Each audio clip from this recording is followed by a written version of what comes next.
اللہ کریم سب سے بڑا ہے۔ نبی اکرم نور مجسم صلی اللہ تعالیٰ علیہ وسلم اللہ کے محبوب مطلق ہیں۔ ہم اللہ کے بندے ہیں اور رسول کائنات کے غلام ہیں صلی اللہ علیہ وسلم۔ ہمارا ایک بہت بڑا تعارف ہے، عباد الرحمن کہا ہے اللہ تعالیٰ نے اپنے بندوں کو۔ ہمیں کہا ہے کہ تم بہترین امت ہو۔ اللہ کریم نے اعزازات سے نوازا ہے۔ جن لوگوں کے پاس اتنی بڑی نسبتیں ہوں، اتنے بڑے حوالے ہوں، اتنی بڑی طاقتیں ہوں، ان کے پاس ظاہری طور پر اگر لوگوں کا جتھا نہ بھی ہو اور ظاہری طور پر اگر مال و اسباب وقتی طور پر نہ بھی ہوں، اقتدار، عہدہ اور بڑے لمبے چوڑے نعرے ان کے پیچھے نام بھی لگ رہے ہوں، تو یہ بہت بڑا تعارف نہیں کہ اللہ کے بندے ہیں اور رسول کریم کے غلام ہیں؟ اور کیا یہ تعارف جینے کے لیے، زندہ رہنے کے لیے اور گردن اٹھا کر جینے کے لیے بہت بڑا تعارف نہیں؟ باوجود اتنے بڑے تعارف کے اگر کوئی بندہ کمزور باتیں کرے، کچی پکی گفتگو کرے اور وہ اپنے آپ کو بار بار مظلوم ثابت کرنے کی کوشش کرے، وہ بار بار اپنے زخم دکھائے تاکہ وہ قابل رحم قرار پائے، تو یہ باتیں ایک مومن کو، ایک مسلمان کو، اللہ کے ایک بندے کو ذرا زیبا نہیں دیتی، ذرا اچھا نہیں لگتا۔ مسلمان اعصابی طور پر، ذہنی طور پر، نفسیاتی طور پر ایک طاقتور قوم ہے۔ مسلمان وہ قوم ہے جو مرعوب نہیں ہوتی، یہ روب دکھاتی ہے، روب۔ ہم وہ لوگ ہیں کہ جن کے اکابرین سوئے بھی ہوتے تھے نا، سوئے ہوتے تھے حضرت عمر، لیکن ان کو سوئے ہوئے دیکھ کر بھی لوگ کانپا کرتے تھے، اس لیے کہ شیر تو شیر ہی ہوتا ہے نا، وہ سویا ہو تو پھر بھی شیر ہی۔ تو میں کچھ عرصے سے اس کمی کو بڑی شدت سے محسوس کرتا ہوں کہ لوگ، یعنی کوئی شخص بھی ملتا ہے تو وہ اس لہجے میں بات کرتا ہے کہ اسے مظلوم مان لیا جائے، قابل رحم مان لیا جائے، اس کی مدد کی جائے، اس پر توجہ کی جائے۔ یہ مسلمان کی شان نہیں۔ آپ سورہ بقرہ پڑھیں گے تو قرآن مجید اصحاب صفہ کی شان بیان کرتا ہے کہ انہیں بڑی حاجت ہے، بڑے ضرورت مند ہیں۔ وہ لوگ تھے جو کئی دنوں تک روٹی نہیں کھاتے تھے، لیکن رب فرماتا ہے کہ میرے محبوب کے مدرسے کے ان طالب علموں کو جو دیکھے گا اسے محسوس ہوگا کہ یہ تو بڑے امیر لوگ ہیں۔ کیوں محسوس ہوگا؟ لا یسألون الناس الحافا، یہ لوگوں سے لپٹ کر سوال نہیں کرتے، کشکول طلب نہیں دراز کرتے، یہ اپنے پردے کو قائم رکھتے ہیں۔ خودداری، عزت نفس، وقار، خودی ہمارے ہاں تیزی سے ان چیزوں کا آج جو ہے وہ یوں محسوس ہوتا ہے جیسے قحط ہو گیا ہے۔ اللہ ماشاء اللہ، آپ کے زخم دکھانے سے کوئی بھی آپ کا زخم نہیں بھرے گا، بلکہ میں نے تو یہ دیکھا ہے اپنی زندگی میں کہ اچھا بھلے تعلقات چل رہے ہوتے ہیں، آپ کو ذرا ضرورت پڑ جائے تو سامنے والا آنکھیں پھیر لیتا ہے، اسی وقت اس کا ماحول اور اس کے حالات خراب ہو جاتے ہیں۔ اس لیے اپنا سارا بھروسہ، اپنی ساری توجہ، اپنی سوچوں کا مکمل مدار صرف اللہ رسول کی ذات کو بنائیں، اور اس انداز میں بنائیں کہ کون دیتا ہے دینے کو تو چاہیے، دینے والا ہے سچا ہمارا نبی۔ اور یہ ذہن بنائیں زندگی میں کہ رب رسول کی بارگاہ سے 2 قطرے بھی مل گئے تو دنیا بھی بن جائے گی، آخرت بھی بن جائے گی۔ اس لیے ادھر ادھر دیکھنا تھوڑا کم کریں۔ اور بالخصوص آج اپیل کروں گا، استاد اپنے شاگردوں کو، پیر اپنے مریدوں کو، باپ اپنی اولاد کو بڑی بڑی باتوں کا سبق پڑھائے، بڑی بڑی باتوں۔ اقبال نے شکوہ کیا ہے، اقبال کہنے لگے شکایت ہے مجھے یا رب خدا بندان مکتب سے، یہ جو انہیں کہتے ہیں کہ جناب پڑھ جاؤ گے تو روٹی اچھی ملے گی، یہ انہیں کہتے ہیں پڑھ جاؤ گے تو کار میں بیٹھو گے، پڑھ جاؤ گے تو کوٹھی بنا لو گے، یہ کیا سبق پڑھا رہے ہیں بھلا؟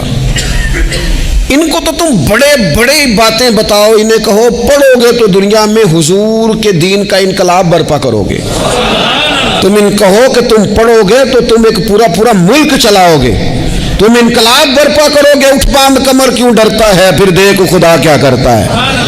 اقبال کہنے لگے یہ تم کیا سبق پڑھا رہے ہو کہ روٹی صحیح مل جائے گی، چندہ اکٹھا کرنے کا طریقہ آ جائے گا؟ کہنے لگے شکایت ہے مجھے یا رب خدا وندان مکتب سے، سبق شاہی ہے اور بچوں کو دے رہے ہیں خاک بازی کا، اڑنے والی تعلیم تھی اور یہ انہیں رینگنے کا سبق پڑھا رہے ہیں۔ تگڑی تگڑی باتیں بچوں کو سکھاؤ، تگڑی تگڑی، یہ پھر سارے نہ ڈھونڈتے پھریں کہ وہ فلانا جو ہے نا چاچا امیر ہے تو ماموں امیر ہے تو فلانی خالہ باہر ہے تو فلانا ذرا مہربانی، کوئی بھی نہیں مہربانی کرتا، مہربانی جب بھی کرتا ہے یا خدا کرتا ہے یا مدینے والے محمد مصطفیٰ کرتے ہیں۔ اپنی توجہات کبھی بچوں کو دیکھیں، حضرت لقمان اپنے بیٹے کو کیا کہتے ہیں یا بنی اقم الصلاۃ وامر بالمعروف وانہی عن المنکر۔ حضرت لقمان اپنے بیٹے کو سمجھاتے ہیں، کہتے ہیں اے بیٹا نماز قائم کرنا، لوگوں کو بھلائی کا حکم دینا، برائی سے منع کرنا، وَاصْبِرْ عَلَىٰ مَا أَصَابَكَ، اور جب مصیبت پہنچے تو صبر کرنا، ادھر ادھر رونا دھونا نہ کرنا، نماز پڑھنا، بھلائی کا حکم دینا، برائی سے منع کرنا، اور اگر کوئی مصیبت پہنچے تو اس پر صبر کرنا۔ کتنے کام ہو گئے؟ 4۔ ایک نماز پڑھنی ہے، ایک بھلائی کا حکم دینا ہے لوگوں کو، ایک برائی سے، اور اگر کوئی مشکل آئے تو کیا کرنا ہے؟ ان ذالک من عزم الامور، فرمایا بیٹا یہ بڑی ہمت والے کام ہیں، ہمت والے کام کرنا، ہمت والے، طاقتیں اپنی قائم رکھنا، کمزور نہ پڑنا، لوگ تمہارے آنسو نہ دیکھیں، کوئی تمہیں تڑپتا نہ دیکھے، چھوٹا چھوٹا زخم لے کر لوگ سگنل پہ کھڑے، چھوٹی چھوٹی مجبوریاں لے کر لوگ مانگنے کے لیے دروازوں پر کھڑے ہیں۔ امت مسلمہ کا یہ مزاج نہیں، یہ وقار نہیں، یہ انداز نہیں، ہم تو بانٹنے والے لوگ ہیں۔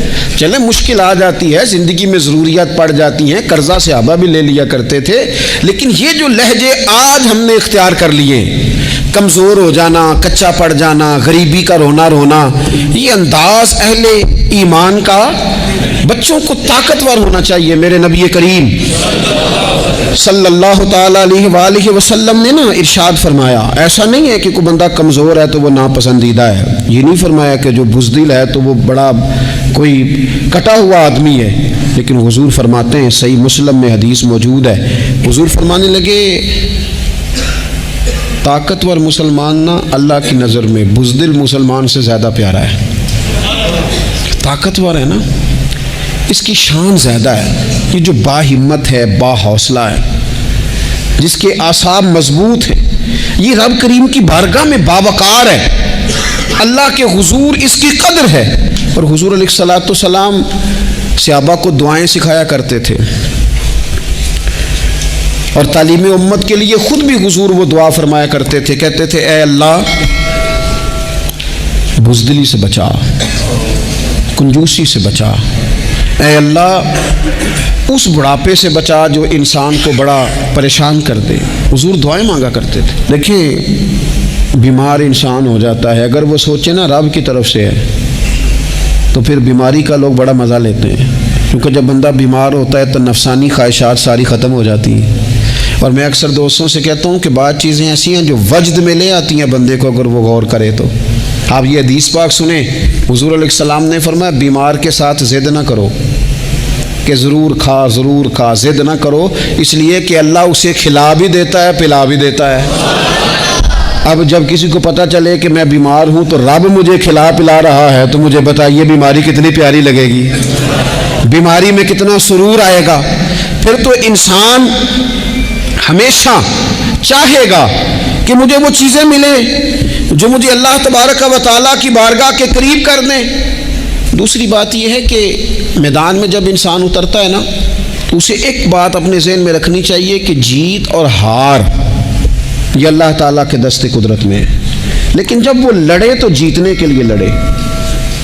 ہمارے ہاں نا بہت سارے لوگ لڑنے سے پہلے ہی ہارے ہوئے ہوتے ہیں، میدان میں نکلنے سے پہلے ہی وہ کمزور باتیں کر رہے ہوتے ہیں، ابھی سفر شروع نہیں ہوتا وہ کہہ دیتے ہیں نہیں جناب آپ کی بات تو ٹھیک ہے پر کیسے ہوگا، کیوں کر ہوگا، لوگ تو آج کل چلتے ہی نہیں، بڑے مسئلے خراب ہیں۔ اور پھر کچھ لوگ ایسے ہیں جن کی باتیں سن کر بندے بیک گیئر لگا لیتے ہیں، اور میں نے دیکھا باتیں کرنے والے وہیں رہتے ہیں اور کام کرنے والے کہاں سے کہاں چلے جاتے ہیں۔ یہ یقینی نہیں کہ جیتیں گے، لیکن جب میدان میں اترے نا تو پھر ہمیشہ جیتنے کے لیے اتریں۔ کوشش کریں کہ میں نے اس انداز میں نکلنا ہے کہ میں نے نہ جیتنا ہے۔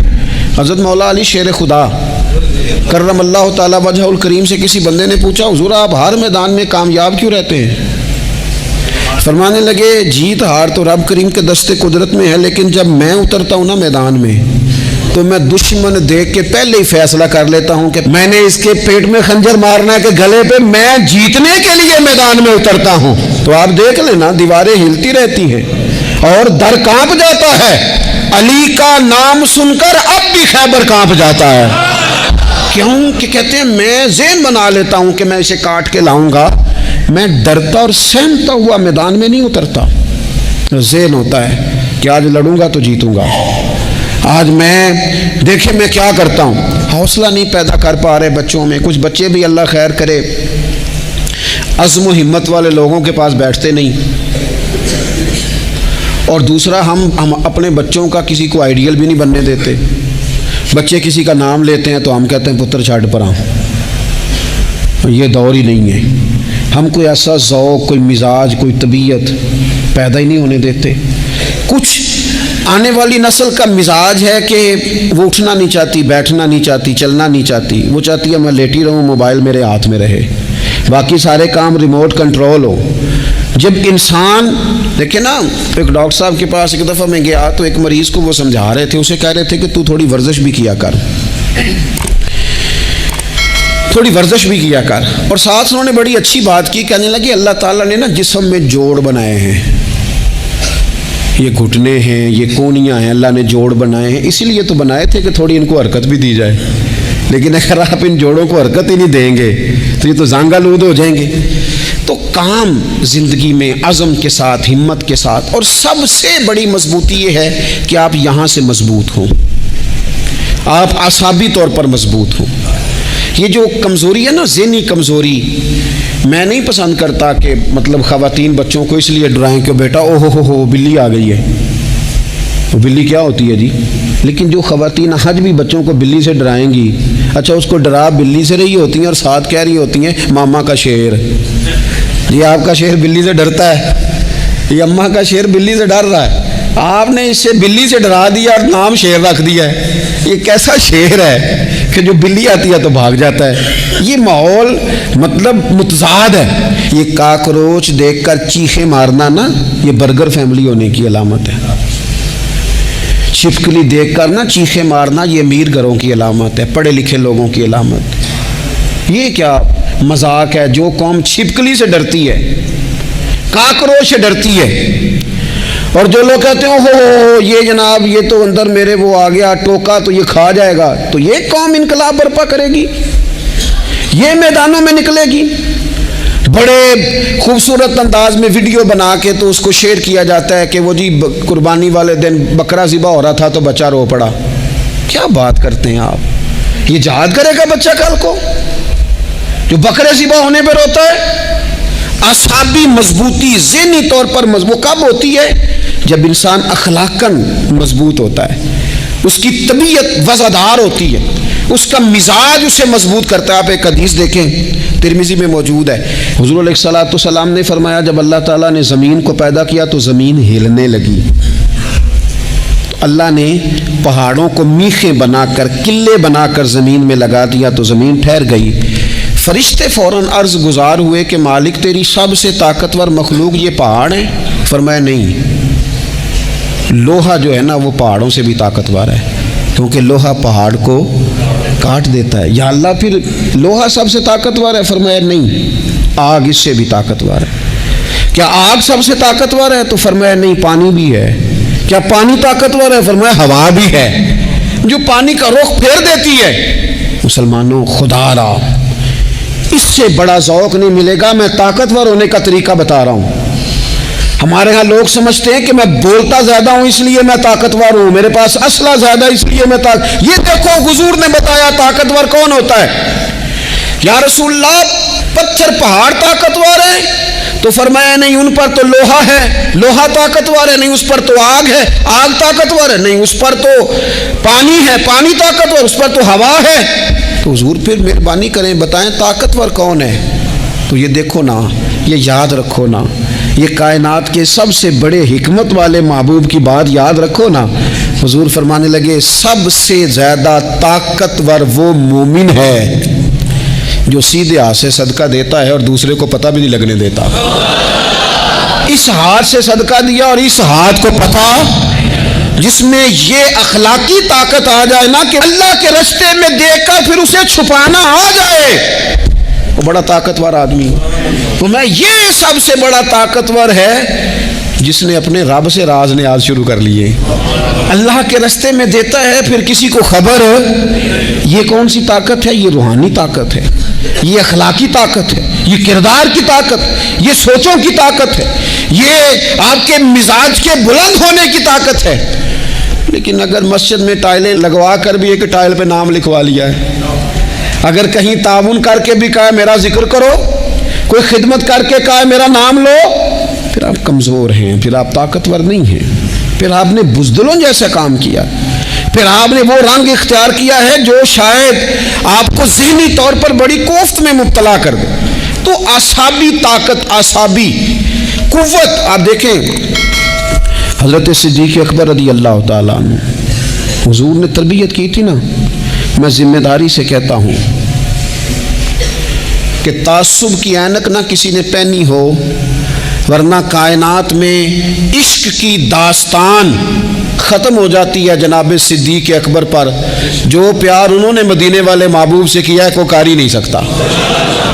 اور ہر وقت کی جدائی، ہر وقت کی، یعنی بیٹھے بیٹھے نا حضور کے وصال کے بعد بیٹھے بیٹھے حضرت صدیق اکبر اٹھ کے نا تو ایک رستے پہ چلنا شروع ہو گئے۔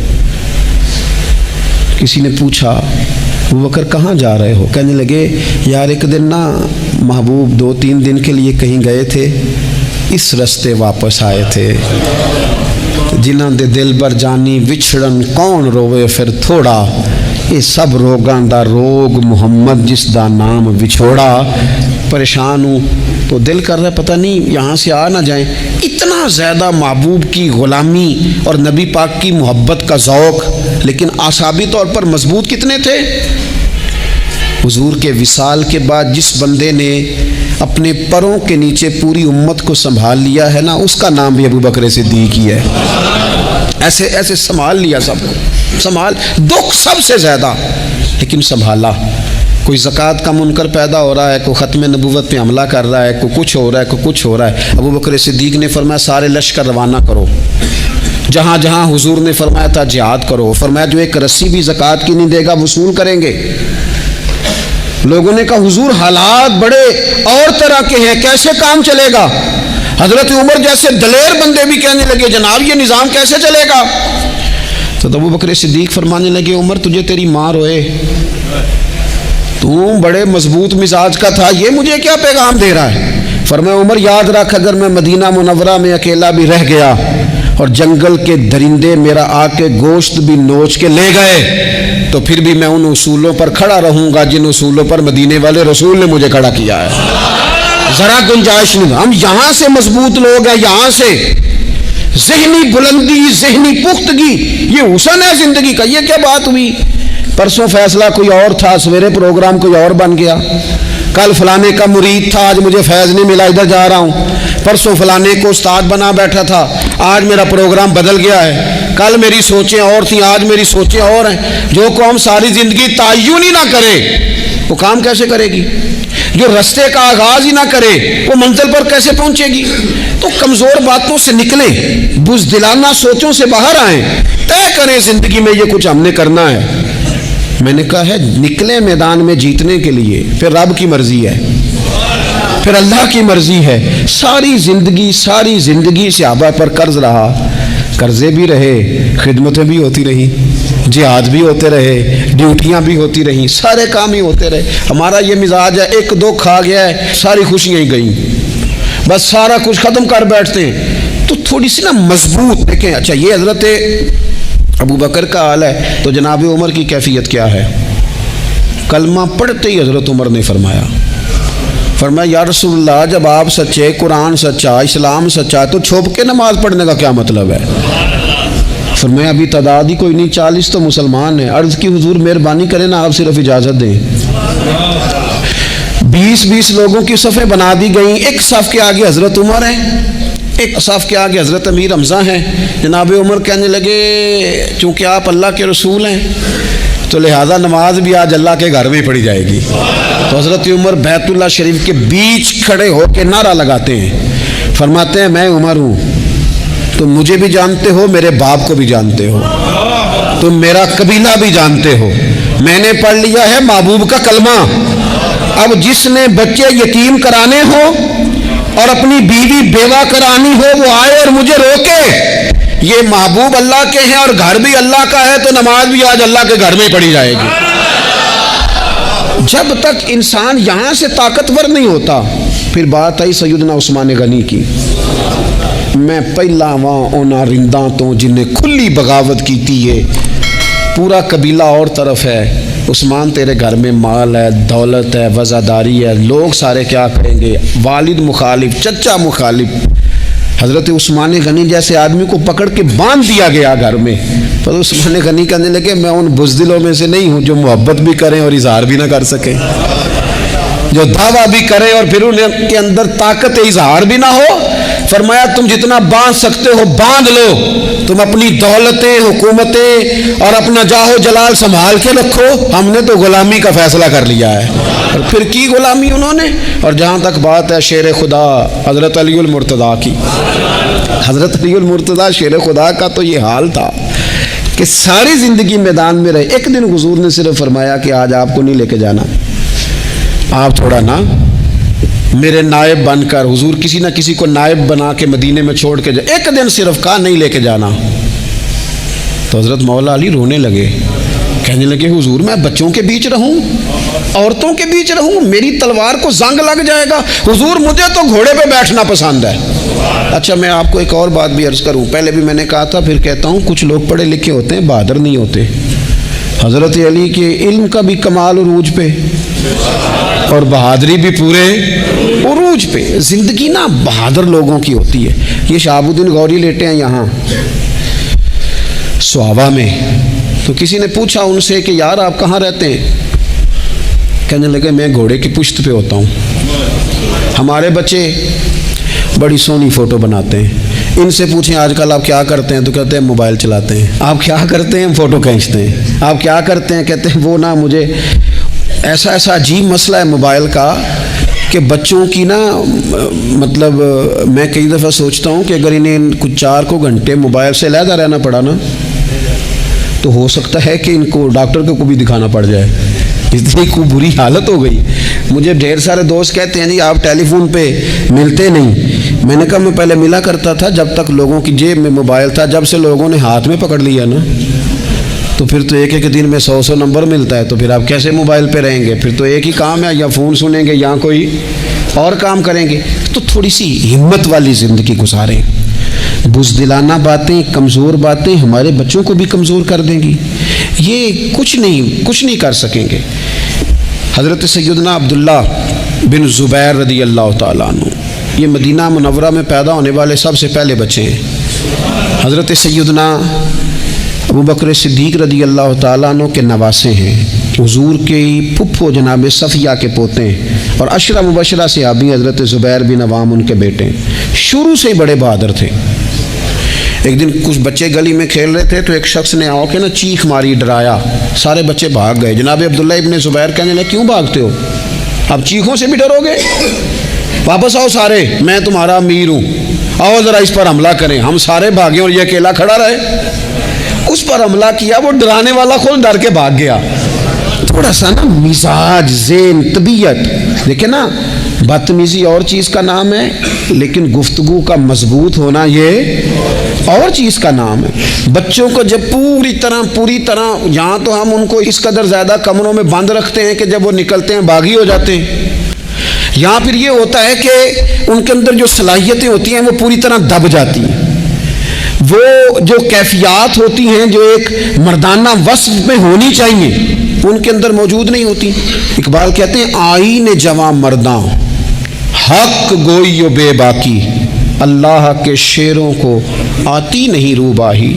اور یہ جو سہمے دوست ہیں نا بالخصوص غریب طبقے سے، ان سے میں عرض کروں گا کبھی کسی کی گاڑی دیکھ کر مرعوب نہیں ہونا، کبھی کسی کے مہنگے کپڑوں کے روب میں نہیں آنا، کبھی نہیں۔